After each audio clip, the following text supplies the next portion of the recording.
Verbal communication, verbal communication means मौखिक संचार, verbal communication means मौखिक संचार।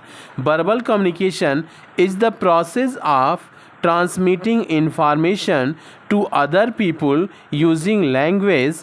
It can include the oral exchange of concept, emotion and knowledge.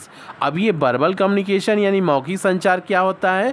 Verbal communication is the process, यह एक ऐसा process है, मौखिक संचार एक ऐसा प्रोसेस है, तरीका है, ऑफ मीन्स का, ट्रांसमिटिंग मीन्स प्रसार करने का, इंफॉर्मेशन यानी वर्बल कम्युनिकेशन मौखिक संचार सूचनाओं को प्रसारित करने का एक ऐसा तरीका है, टू अदर पीपुल दूसरे लोगों तक, यूजिंग लैंग्वेज भाषा का प्रयोग करते हुए, it can include oral exchange, इसके अंतर्गत क्या क्या हम करते हैं? ओरल एक्सचेंज यानी मौखिक, एक दूसरे से मौखिक विचारों का लेन देन, of concept, oral exchange of concept यानी मौखिक विचारधाराओं का लेन देन, या फिर इमोशंस एक दूसरे के इमोशंस को हम लोग समझते हैं, एंड नॉलेज यानी दूसरे तक अपने ज्ञान को हम पहुंचाते हैं। इस तरह हमने समझा कि वर्बल कम्युनिकेशन एक ऐसा तरीका है जिसके द्वारा हम सूचना का प्रसार दूसरे लोगों तक करते हैं भाषा का प्रयोग करते हुए।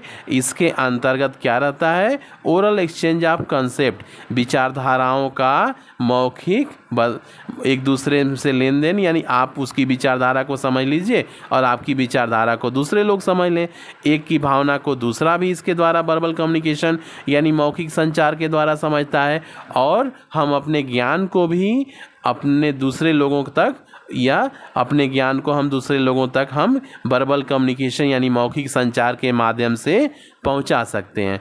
अब इस वर्बल कम्युनिकेशन यानी मौखिक संचार के उदाहरण क्या क्या हैं? एग्जाम्पल के अंतर्गत हैव ए फ़ोन कॉल, जैसे एक फ़ोन कॉल पर आप हो, या स्पीकिंग, जैसे आप फ़ोन कॉल पे जब रहते हो तो आपकी भाषा को दूसरे व्यक्ति जिससे आप बात करते हो वो समझ लेते हैं और उनकी भाषा को आप समझते हो, तभी तो फ़ोन कॉल सक्सेस रहेगी। Speaking up in a meeting, अब जब आप मीटिंग में हो, लोगों के बीच में एक समूह में आप हो, बात कर रहे हो, तो आप दूसरों को संबोधित करें या आप दूसरों के सामने अपनी बात को रखें, तो ये आवश्यक हो जाता है कि दूसरे लोग भी आपकी बात को समझें या उनकी बात को आप भी समझ पाएं। Giving a speech to a group of people, जब लोगों के भीड़ में, लोगों के बीच में आप कुछ भाषण देते हो तो इसमें ये अति आवश्यक होता है कि आप अपने विचारों को उनके सामने रखें, अपनी भावनाओं को रखें और अपने ज्ञान को भी उनके सामने रखें, जिसमें आप उनकी बातों को समझ सकें और वो आपकी बातों को समझ सकें। Teaching an in person class, जैसे हम किसी को पढ़ाते हैं तो इसके में भी क्लास में, तो ये भी एक वर्बल कम्युनिकेशन ही हुआ।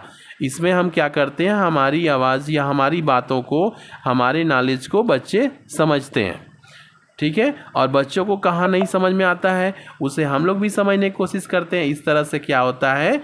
Oral exchange of concept, emotion and knowledge, ठीक है। Ordering food at A restaurant, अब जैसे आप किसी रेस्टोरेंट में गए, वहाँ से आपने कहा वेटर से कि ये फूड हमें ऑर्डर करना है, ठीक है, तो आपकी लैंग्वेज वो समझेगा, आपके विचार को, आपके कंसेप्ट को, कि आपको ये फूड चाहिए, ठीक है, या आप क्या पसंद करते हो, तभी तो आपके लिए उचित फूड लेके आएगा।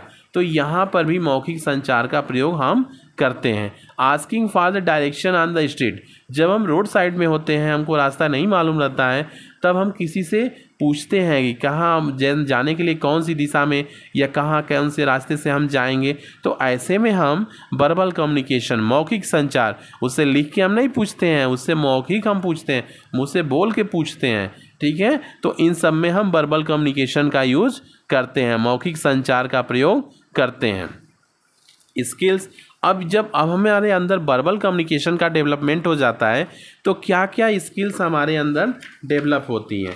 इसके अंतर्गत होता है डेवलपमेंट में प्रोजेक्टिंग योर वॉइस, अपनी आवाज़ पेश करने का, हमको अपनी आवाज़ लोगों के बीच में कैसे रखना है इसका तरीका हम सीख जाते हैं। वॉल्यूम मॉड्यूलेशन, कहाँ आवाज़ में कब कैसे हमें उतार चढ़ाव करना है, ये भी हम वर्बल कम्युनिकेशन के थ्रू हम सीखते हैं। टोन मॉड्यूलेशन, बोलने के लहजे, तौर तरीके और बात पर अपने नियंत्रण करना भी हम वर्बल कम्युनिकेशन का, अगर कोई कुशल संचार या फिर कोई ऐसा कुशल वक्ता रहता है तो वो अपने टोन में, लहजे में, बोलने के तौर तरीके में नियंत्रण करना अच्छे से जानता है। एक्टिव लिसनिंग, देखिए किसी की बात अगर हम समझें तो इसके लिए सबसे ज़रूरी है कि हम उसकी बात को ध्यान से सुने। तो एक वर्बल कम्युनिकेशन हमें सिखाता है कि हम किसी की बात को ध्यान से सुने। जब हम ध्यान से सुनेंगे तभी तो उसकी बात को समझ पाएंगे और फिर उस पर हम अपना एक्शन या रिएक्शन कर पाएंगे। एप्रोप्रिएट ह्यूमर यानी उचित हास्य, हमेशा हर बात पे हमें हंसते नहीं रहना चाहिए। जब जैसा मौका हो उस हिसाब से हमें मुस्कुराना या हंसना चाहिए। स्ट्रेटजिक पॉसेज यानी बोलने के में या बोलने के तौर तरीके में हमें स्ट्रेटजी अपनानी चाहिए। एक उचित रणनीतिक तरीके से हमें कहीं अपनी बात को रखनी चाहिए जिससे हमारी बात प्रभावी होगी। इस तरह से हमने वर्बल कम्युनिकेशन यानी मौखिक संचार के तरीकों को सीखा, उससे क्या क्या स्किल्स हमें मिलती है और उसके एग्जाम्पल्स को भी हमने यहाँ समझा। अब वर्बल कम्युनिकेशन क्या होता है? Verbal communication is the process of transmitting information to other people using language can include the oral exchange of concept, emotion and knowledge. तो वर्बल कम्युनिकेशन यानी मौखिक संचार एक ऐसा तरीका है जिसके अंतर्गत हम सूचनाओं का प्रसार लोगों तक करते हैं भाषा को प्रयोग करते हुए, जिसके अंतर्गत हम अपनी मौखिक विचारधाराओं को, अपनी भावनाओं को और अपने ज्ञान को दूसरों तक पहुंचाते हैं।